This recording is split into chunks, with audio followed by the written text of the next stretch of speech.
안녕하십니까. 석세스 칼리지 세븐 박입니다. 오늘은 지혜 또는 지식을 얻는 가장 좋은 방법에 대해서 말씀을 드리겠습니다.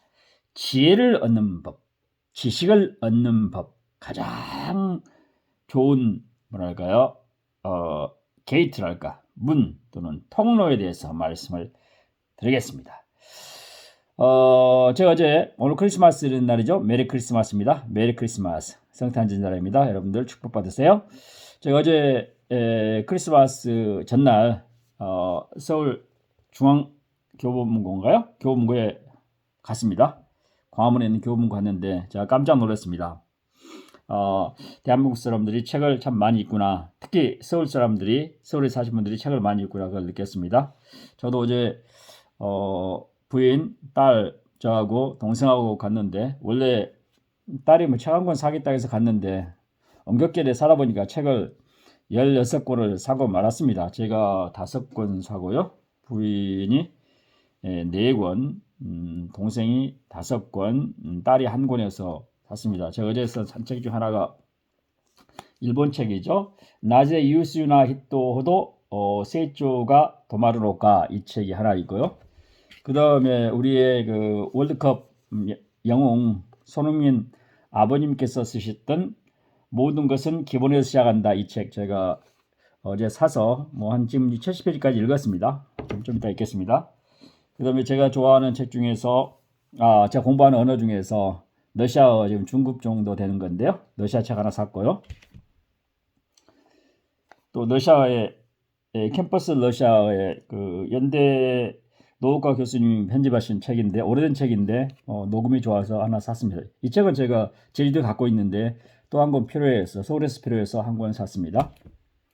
또 베트남어 이제 그 기초를 넘어서 베트남어 3 스텝 3, 이 책 하나 샀는데, 이 책은 제가 어제 사가지고 어제 13챕터까지인데 다 들었습니다. 다 공부했습니다. 그런데 오늘 제가 이제 여러분들에게 소개하고 싶은 것은 이 책에서 나왔던 일본의 유명한 작가인데 히로시 타사카라는 분이 썼던 나제 유슈나 히토 호도 세이초가 도마르노까. 다시 말해서, 왜 우수한 사람일수록 성장이 머물러 버릴까? 이건 책입니다. 여기에서 나왔던 중요한 키워드를 중심으로 여러분과 함께 공유하고 싶습니다. 우리가 왜 우수한 사람일수록, 머리가 좋은 사람일수록, 또는 정보를 많이 가지고 있는 사람일수록, 또는 사회적 위치를 가지고 있고, 또는 무슨 업적이라든가 실적을 많이 남긴 사람일수록 성장을 하지 못할까, 이런 책입니다. 여기서 제가 읽었던 내용 중에서 마음에 확 와닿던 것이 있어서 여러분과 지금 공유하고 싶어서 독서를 하면서 그냥 이 자리에 앉았습니다. 이 부분입니다. 지금 한 절반쯤 읽었는데요. 일본어 책입니다. 읽었어요. 자, 이 작가가 말씀하신 것은 감동을 하자, 감탄을 하자, 감격하자, 공감하자, 이걸 주장하고 있네요. 우수하고 똑똑한 사람일수록 감격하지 않고, 감탄하지 않고, 감동하지 않아서 새로운 정보나 지식 또는 지혜를 얻지 못한다고 이야기를 하고 있습니다. 이 부분은 큰 울림으로 다가오는 것 같아요. 저한테는 아주 큰 피드백으로 다가와서 여러분들과 공유하고 싶습니다. 여기서 저자가 이야기하는 것은 감동하자, 감탄하자, 감격하자, 공감하자라는 것은 본인이 책을 읽다든가, 또는 TV에 다큐멘터리를 본다든가, 영화를 보든, 또는 훌륭한 사람을 만났을 때 그 사람의 있는 그대로를 그냥 긍정적으로 받아들이고 사랑하고 존경하는 마음을 가지면, 존중하는 마음을 가지면 자연스럽게 감동하고 감탄하고 감격하고 공감해서 자기 것으로 된다고 합니다. 이를 이 저자는 감득이라고 합니다. 감득. 감사할 감자에다가 얻을 득자.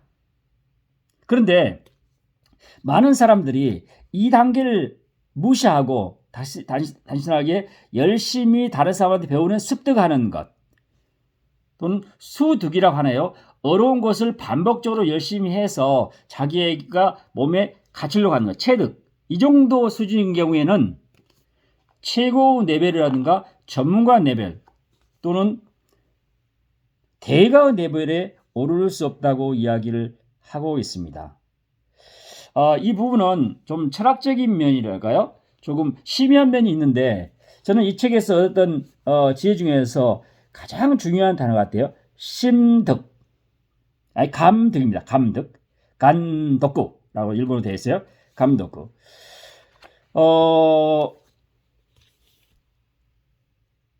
지금 인터넷 사회, 지식 정보화 사회에서 우리는 대단히 많은 정보, 지식에 홍수처럼 밀려오는 지식에 노출되고 접촉하고 삽니다. 하지만 너무나 많다 보니까 당연한 것으로 받아들이고 그것이 가치 있고 중요하고 또는 의미 있다고 받아들이지 않고 그냥 한번 지나가는 정도로 생각해서 그것을 자기 몸으로 확 감싸지 못하는 것 때문에 자기에게 성장이 일어나지 않고 발전이 없어지고 그 다음에 변화가 일어나지 않는다고 이야기하고 있습니다. 여러분, 제가 어떻게 하면 감득을 할까? 감동하고 감탄하고 감격해서 공감해서 얻을까? 이런 것 중에서 실천적인 대안으로서 쉽게 실천할 수 있는 것 중에서는 여러분들이 가장 최근에 접촉하는 정보를 얻고 지식을 얻는 가장 편한 채널이 유튜브잖아요. 유튜브나 또는 페이스북 이런 SNS 활동을 할 때 여러분이 유튜브를 봤을 때 1분 이상 또는 2분 이상을 봤을 때 뭐 정보를 얻었네 하면 그때 여러분이 좋아요를 눌러주고 또는 구독을 눌러주고 밑에다가 유튜브 크리에이터에게 컨텐츠 크리에이터에게 감사합니다. 이런 면에서 공감합니다.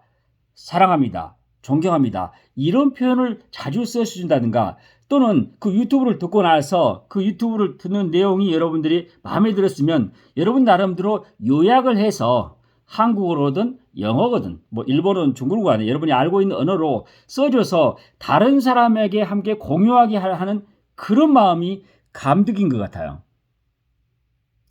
단순하게 듣고 소비하는 소비자가 아니라 그것을 다른 사람과 공유하는 생산자 레벨까지 가는 것이 저는 감득이라고 생각합니다. 이런 습관을 가진다면 여러분이 어떤 일을 하든 어떤 분야에 종사하든 또는 어떤 취미 활동을 하든 간에 또는 어떤 여러분이 얻고자 하는 스킬을 얻을 때 크게 도움이 될 거라고 사이먼 박은 생각합니다. 감득하는 것이 중요한 것 같아요. 그래서 여러분이 유튜브를 본다든가 인스타그램 또는 페이스북 같은 걸 했을 때 볼 때 여러분들이 좀 감동을 하면 공감을 하고 또는 감탄을 하는 경우에는 그것을 여러분 나름대로 요약해서 그것을 피드백으로 주는 의도적인 노력, 의도적인 시간 투자를 하는 것이 여러분의 지혜, 지식, 정보의 창고를 풍성하게 하는 길이라고 생각합니다. 여러분, 오늘 크리스마스 날 어제 제가 교보문고에 가서 책을 사고 그 책을 보고 나서 여러분과 책을 읽으면서 지금 순간적으로 제가 여러분과 공유하고 있다 마음을 먹고 이 책에 나와 있는 내용 중에 하나인 감득에 대해서 말씀을 드렸습니다. 감사한 마음, 감동한 마음, 감탄한 마음, 감격한 마음, 공감한 마음을 다 포괄하는 것을 감득이라고 합니다. 이 저자께서 저는 이 단어가 마음에 와닿아서 여러분과 함께 공유합니다. 여러분 사랑합니다. 감사합니다.